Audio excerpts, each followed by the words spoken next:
I'd like to introduce Danville's Police Chief, Ricky Padgett. Come on up, sir. I appreciate you. Thank you, Chief. Thank you all for being here, and it's an honor to speak on behalf of the 30th anniversary of the Holstein Memorial.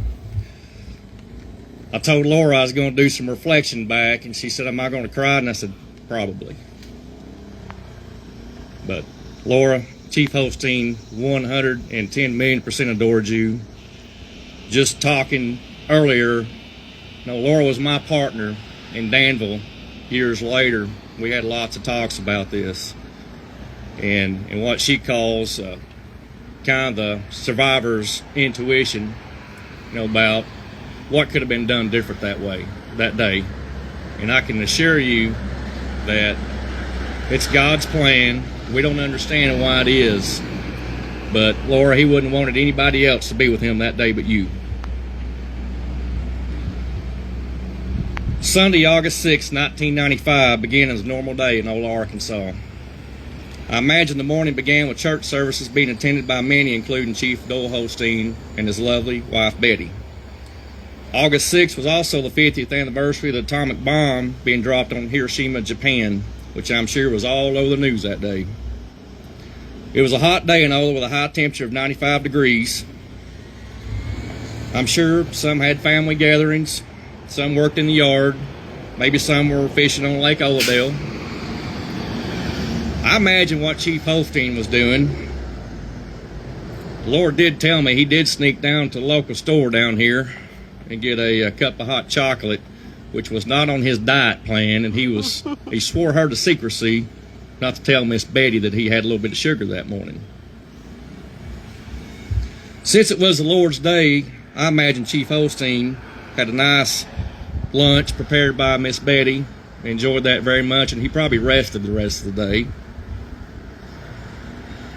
A relatively quiet Sunday afternoon was quickly interrupted as a call for backup came in for a disturbance involving a man armed with a shotgun near Cook Street and Highway 10 East in Ola.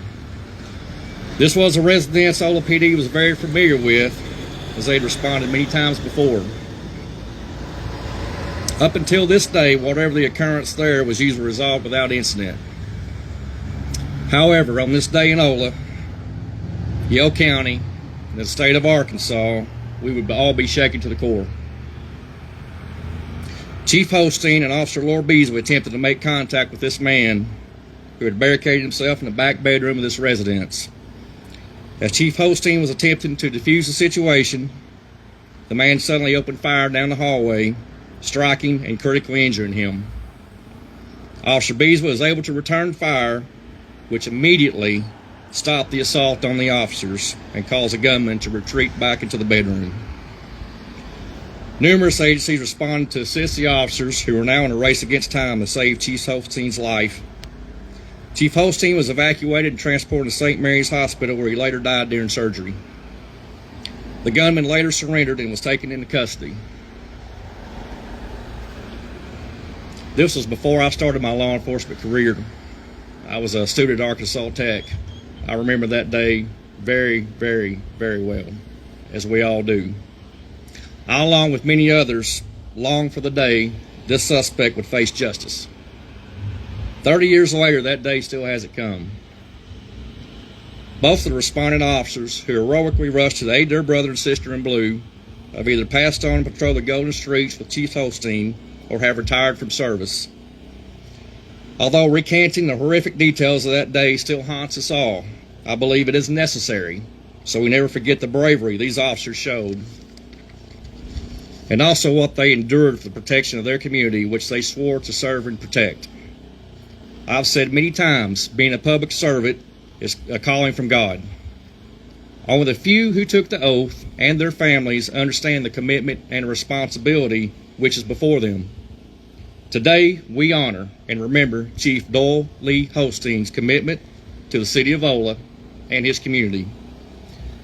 Chief Holstein never wavered in the face of evil. His legacy will continue to live on in all of us as we continue to serve and protect and be the thin blue line between good and evil. I will close with a verse that you are all very familiar with. It's inscribed right here on the memorial. John 15:13, greater hath no man than this, that a man lay down his life for his friends. Thank you all for being here.